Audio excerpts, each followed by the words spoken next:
주님이 주신 팁, 주팁 처치 시간입니다. 우리 여러분들 혹시 저번 주 말씀 기억하실까요? 나를 봐라, 이걸 봐라, 내 증거를 봐라, 내 약속의 말씀, 이 언약을 봐라, 내가 너희들을 얼마나 사랑하는지 이 자비와 은혜를 봐라, 내가 너희들을 어떻게 구원할지 봐라, 잊지 마라, 생각해라, 무엇을 보든 나를 기억하고 내 말씀을 떠올리고 내 말씀대로 살아가라. 우리가 여기서부터 시작하지 않으면 이 성경을 보기가 좀 어렵습니다. 계속해서 우리 창세기를 봐야 하는데 쉽게 건너가지를 못할 것입니다. 그래서 이 부분을 기억하셔야 돼요. 왜냐? 이것을 기억하지 못하고 이것을 믿지 못하고 이것을 생각하지 못하니 무슨 일이 일어나느냐? 우리 이 무지개 언약, 이 증거를 기억하지 못하고 믿지 못하고 바라보지 못하고 생각하지 못하니 정반대로 하나님의 말씀과 정반대로 하나님과 전혀 다른 길을 걷는 자들의 삶이 만들어진다는 것입니다. 하나님께서는 이 무지개 언약을 통하여 두 번 다시는 이 홍수 심판을 내리시지 아니하시겠다고 약속하셨지만 오히려 정반대로 이 홍수 심판을 피해 보고자 흩어짐을 면해 보고자 그들이 힘을 합쳐서 하나님을 대적하는 이 바벨탑 사건이 벌어진다는 것입니다. 우리도 마찬가지 아니겠습니까? 끊임없이 하나님을 바라보지 못하고 말씀을 잃어버리고 기억하지 못한다면 오히려 이 말씀의 반대대로 우리는 살아가게 된다니까요. 그래서 하나님이 말씀하실 때 내 인생하고는 안 맞죠, 저하고는 안 맞죠, 우리는 오히려 무시하며 살아가는 자의 인생을 살고 있지는 않을까요? 하라고 하면 안 하고, 하지 말라 하면 하고 싶고, 먹지 말라 하면 먹고 싶고, 가지 말라 하면 또 가고 싶고, 가라 하면 또 가기 싫고, 이런 청개구리 같은 모습을 보이고 있지 않냐는 말입니다. 그래서 결국에 우리는 이 하나님의 말씀 속에서 하나님의 이 본심과 뜻을 모른다면 끊임없이 불신과 의심을 가지고 길을 걷게 될 것이다. 근데 그 길이 나중에는 알게 될 것이다. 하나님과는 전혀 다른 자의 인생을 걷고 있다는 것을 말입니다. 그래서 우리는 하나님이 우리를 어떻게 생각하고 계신지, 어떠한 마음과 어떠한 뜻과 본심을 가지고 계신지 그것부터 알아야 한다는 것입니다. 하나님은 우리가 저주받기를 원치 않으세요. 멸망당하기를 원치 않으세요. 상처받고 아파하고 지옥으로 떨어지는 것을 원치 않아 하십니다. 우리가 늘 축복받고 사랑받고 늘 우리가 평안하고 주의 길을 밟기를 원하신다는 겁니다. 구원받기를 원하세요. 그게 하나님의 본심이고 뜻인데 우리는 이것을 모르고 이것을 잊어버리고 이것을 바라보지 않다 보니 늘 하나님의 말씀을 들었을 때 이거는 나하고는 안 맞아, 이거는 너무 아파, 이건 싫어, 이러한 일이 벌어진다니까요. 우리의 어린 자녀들이 이 부모님의 사랑과 마음과 뜻을 모른다면 결국에 끊임없는 상처와 아픔과 부모님에 대한 이 서운함과 섭섭함만이 생겨날 뿐인 것입니다. 우리도 마찬가지입니다. 하나님 이 토기장의 마음을 모른다면 끊임없이 깨지고 부서지고 박살나고 터질 때에 이 좋은 그릇으로 만들어주신 하나님의 이 방향과 기대감보다도 아프고 상처받고 서운한 마음에 하나님을 오히려 떠나는 자들의 인생의 길이 된다는 것입니다. 여러분들은 하나님에 대해서 아십니까? 끊임없이 여러분들에게 본심과 뜻을 드러내실 때 여러분들은 그 본심과 뜻을 발견하고 있냐는 것입니다. 그래서 오늘의 팁입니다. 그게 아니야, 그건 내가 아니다, 니들이 알고 있는 내가 맞느냐? 제대로 성경을 봐라, 내 말씀을 봐라, 이것을 봐라. 그래서 저번 주에 나를 봐라, 이 증거를 봐라, 여기서부터 시작해야 한다는 것입니다. 이것을 제대로 하고 계신 분들은 오늘의 팁이 쉬울 것이지만 이것이 되질 않는 분들은 오늘의 팁이 좀 어렵게 느껴지실 수도 있을 것입니다. 우리 인간관계도 마찬가지 아닙니까? 우리가 상대방에 대하여 잘 알고 있는 자들이라면 이 사람이 무엇을 말하든 어떠한 행동을 하든 이 사람의 본심과 마음이 드러나게 됩니다. 그러니 오해할 틈도 없겠죠. 오히려 이해관계 형성이 더욱더 맺어질 것이니까요. 그러나 이 상대방에 대해서 끊임없이 끝까지 모른다? 그럼 이 사람의 행동과 말에 늘 상처받고 오해하여 오히려 이 관계가 제대로 맺어지지 않을 것입니다. 하나님과도 마찬가지입니다. 우리가 하나님에 대하여 잘 모르고 하나님의 본심과 뜻을 모른다면 아무리 하나님의 말씀을 붙잡고 보고 읽는다 할지라도 우리는 이 말씀대로 살아가려 하지 않는다니까요. 그래서 오늘 이 창세기 10장과 우리 다음 주 함께 볼 창세기 11장을 우리가 함께 보기 이전에 여러분들께서 나를 봐라, 내 증거를 봐라, 내 약속의 말씀을 봐라 하신 하나님의 마음과 본심을 알기를 원합니다. 그래서 오늘 창세기 10장을 함께 우리 볼 텐데요. 참 많은 설교자분들이 피하고 싶은 장이라고도 합니다.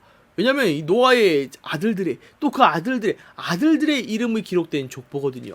그래서 여러분들이 쭉 읽으시면 좋을 텐데 제가 딱 3절, 4절을 통해서 뽑아드리고 여러분들이 또 천천히 읽어보시는 또 귀한 시간 되시길 바랍니다. 먼저 첫 번째로 뽑아드린 건 1절입니다. 노아의 아들 셈과 함과 야벳의 족보는 이러하니라. 홍수 후에 그들이 아들들을 낳았으니. 하나님께서는 계속해서 생육하고 번성하고 땅에 충만하라는 하나님의 뜻을 보여주십니다. 계속해서 축복하시고 명하시죠. 우리는 여기서 본심을 알아야 됩니다. 이것이 하나님의 참 뜻이구나. 그렇지만 그들은 그것마저도 제대로 파악하지 못하고 잘못된 선택을 하며 생육하고 번성하고 충만해지는 이 죄악들의 길을 걷게 된다니까요. 그래서 이 노아의 아들 셈과 함과 야벳이지만 이들의 길이 달라지게 됩니다. 우리 2절부터는 야벳의 아들들이 기록이 돼 있고 그 다음 함, 셈의 후손들이 쭈루룩 기록이 돼 있습니다. 여기서 야벳은 14명의 후손들의 이름이 기록돼 있고요. 함은 30명, 우리 셈은 26명이 기록이 돼 있어요. 우리 산수가 빠르신 분들은 딱 합치면 70이라는 숫자가 나옵니다. 예, 그래서 성경에서는 70을 완전한 숫자라고도 말하지만 이 70은 이 세계 열방을 뜻하고 상징하기도 합니다. 그래서 우리가 거슬러 올라가다 보면 결국에 뿌리는 같다. 노아와 이 세 아들로부터 시작된 것이니까 이것을 말씀드리고자 하는 것입니다. 그리고 우리 두 번째로는 우리 이 함의 후손 중에 좀 특이한 경우가 나와요. 8절에 구스가 또 니므롯을 낳았으니 그는 세상의 첫 용사라. 그가 여호와 앞에서 용감한 사냥꾼이 되었으므로 속담에 이르기를 아무는 여호와 앞에 니므롯같이 용감한 사냥꾼이로다 하더라. 여기 보니까 뭐라고 나와요?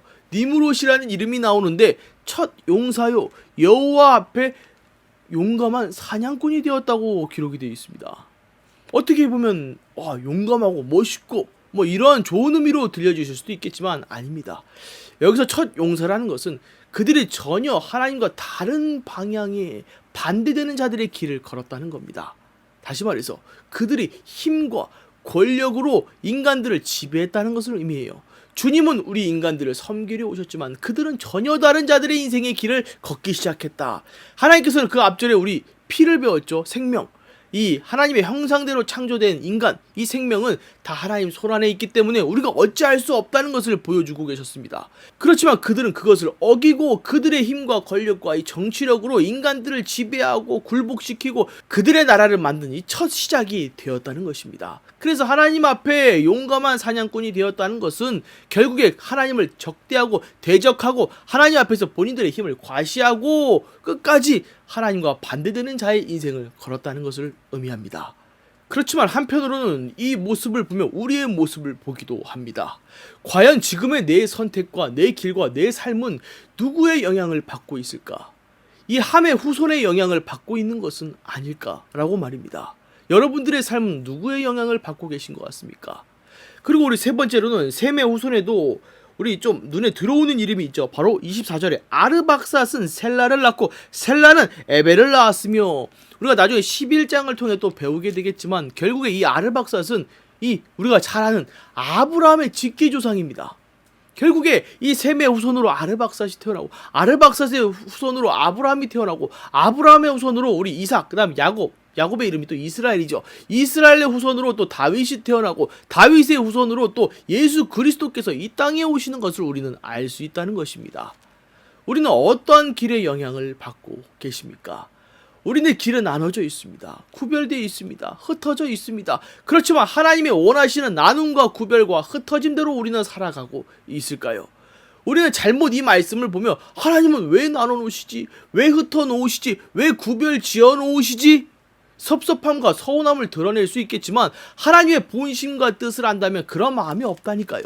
결국에 준비된 구별된 길로 주님이 오시고 예수님이 오시고 그 예수님을 통하여 우리가 다시 모이고 하나가 될 수 있고 다시 우리가 저주와 지옥이 아닌 축복과 평안과 주의 길을 밟을 수 있는 자들의 인생이 되었다는 것을 우리는 알 수 있다니까요.